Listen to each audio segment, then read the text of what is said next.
Trick house number 2, so let's get started on this. Okay, the little star was in the pot right here, and I'm going to go through the text more quickly this time because he says the same thing over and over and over again, every single time. So this is the second trick house, and which one is this? Oh yeah, I remember, it's the one with those little traps there. You press switches that are located all over the place, and then the traps close, allowing you to move further into the maze. Anyway, you probably noticed that I did the road from Rustboro all the way here off-screen, and on the way there I met that Devon employee that I bailed out twice, and he gave me a repeat ball for, well, all the actions that I did for them. So yeah, I got a repeat ball, nothing too special there. And I also went and deposited all the items that I didn't need in the PC so that I wouldn't come here and miss out on some items because I had no more room in my bag. And yes, I know that the bag's main pocket is bigger in this game, 30 items instead of 20 like in the first 2 generations. And may I remind you that in the first generation it was the only pocket that you had. But moving right along, it's been a while since I advertised the Speed Gamers Marathon, but the next one is right around the corner. Can't believe it's already been 2 months and a half since the Pokemon Marathon. It feels like it was yesterday, but it's not. It was well before Christmas, and yeah, we're already in March. So this means that marathon season begins anew with Metroid, and as you may or may not know, Metroid is one of my favorite series, right up there with Pokémon and Diablo. So yeah, they did a Metroid marathon once. It wasn't way back in 2008, well before I knew about the Speed Gamers, and so they're doing it again, probably for reasons similar to those that pushed them to do a Zelda marathon at the same time last year. So anyway, I get to see my first TSG Metroid marathon in person. So this is going to begin on March 12th at 7 p.m. Eastern. As usual, it's going to be 72 hours long. They're going to play Metroid Zero Mission, Metroid 2 Super Metroid, Metroid Fusion, Metroid Prime 1, 2, 3, Metroid Prime Hunters. Am I forgetting anything? Don't think so.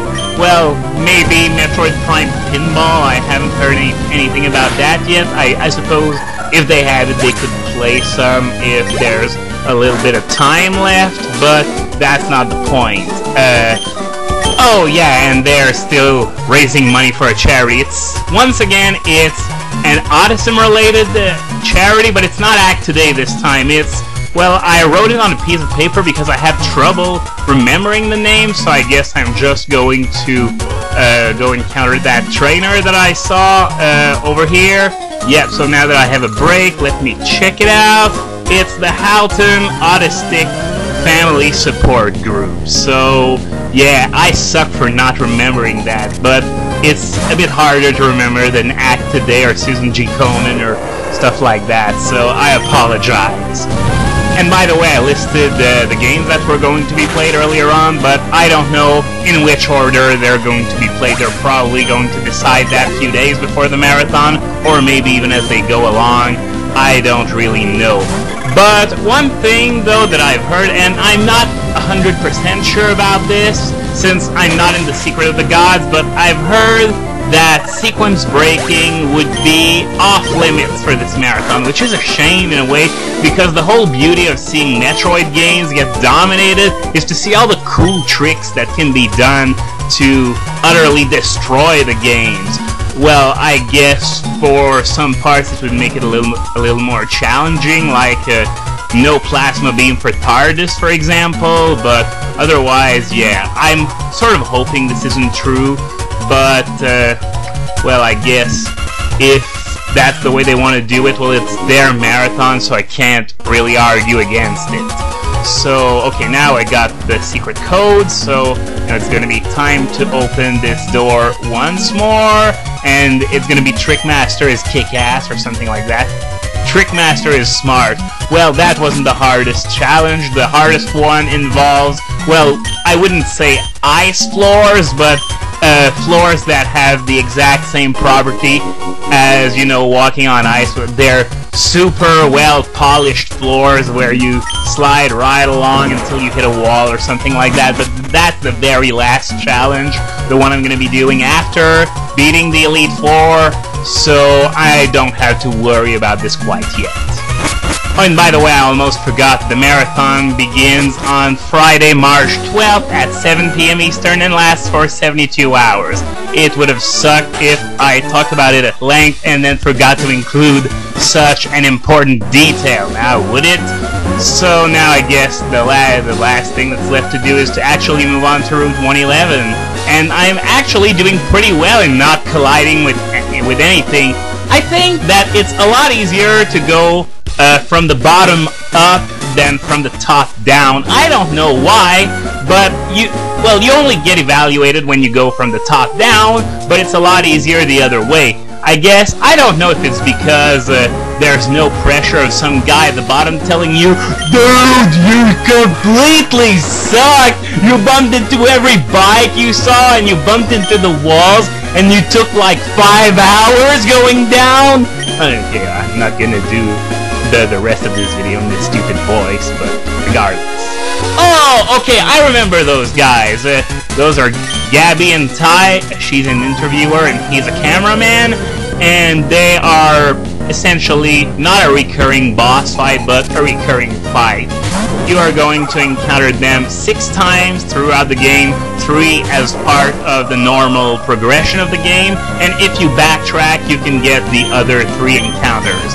And those 2 Pokemon right there are the only ones they will ever have. Ultimately, they're going to end up as a Magneton and an Exploud at the end, a level 39 Exploud, by the way, whereas Loud Red evolves into Exploud at level 40. But anyway, that's not the point. The point is that I'm going to fight them 6 times in total, and I don't know if I can keep farming them for experience or something, but that involves a lot of flying around and running around, so maybe it's not all that good of an idea. So now that I've completely clobbered their asses, Gabby's going to ask me for an interview, but I'm only going to get to say 1 word, and not only have I completely exhausted my reserve of naughty stuff to say, but there's not much stuff you can say that's naughty with only 1 word, so I'm just gonna say, yeah, bruh, and call it a day. That's the perfect clincher. This will make a great TV show. Yeah, a guy saying the name of a random Pokemon that had nothing to do with the battle. Yeah, they are easily impressed, those folks from Hoenn. This isn't the first time I've had this particular reply, and I get a feeling this won't be the last. But anyway, this is the only time that I'm actually going to give them an interview. I just wanted to do it this time to show you what it was like, but as I said, only 1 word. It's very unspectacular, especially when compared to profiles in Petalburg or the trendy phrase in Dewford. You can't really say anything naughty with just 1 word. 2 is the absolute minimum. Adult anime! Sorry, this came out on its own almost, but still, it was a blast giving a whole town a hentai fetish, and that thing even found its way onto a site about crowning moments of funny.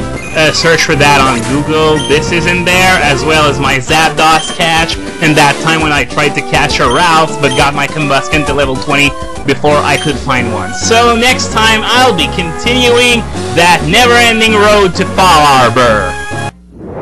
Trainers, which one of these Pokemon evolves into Viper?